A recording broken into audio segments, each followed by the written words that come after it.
Howdy.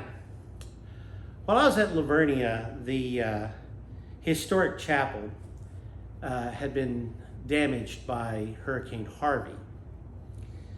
Now, the historic chapel had been built in 1887, and over the years, it had been the main sanctuary for the church.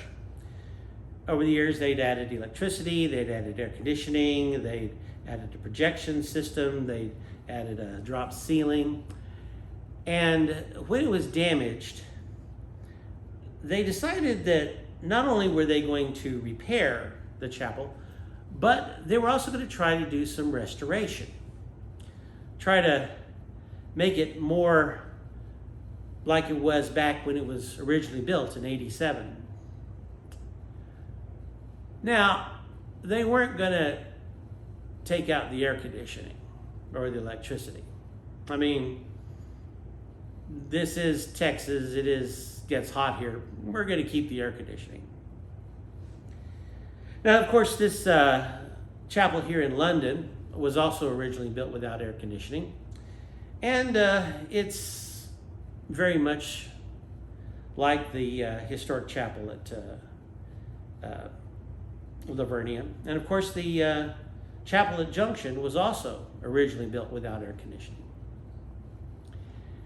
When we think about going back and trying to restore and trying to go back to what the church originally was, kind of the idea of the Methodist movement originally.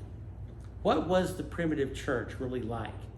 Those first disciples of Jesus Christ, how did they teach? What was their emphasis? What was going on? And that message of Jesus Christ, restoration of the primitive church. We're kind of undergoing the same thing with the global Methodist Church, trying to go back to what the Methodist Church was originally like. What was John Wesley and Charles Wesley and those original founders trying to achieve? It's good that we look back to try to recapture the original message of the gospel. That God is the same yesterday, today, and forever. And the real issues that he's talking about, love and compassion, holiness, service, being Christ-like, spreading the good news of the gospel. These are things eternal. But we live in this world at this time. And this is the world we need to engage in. We can't write off all the modern conveniences as corruption. We have to deal with them.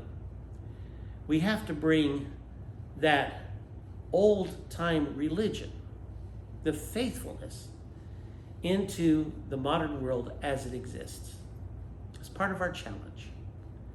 Engage with the world. Bring the gospel message. Bring the eternal love of Christ into an ever-changing world. Thanks for listening. Adios.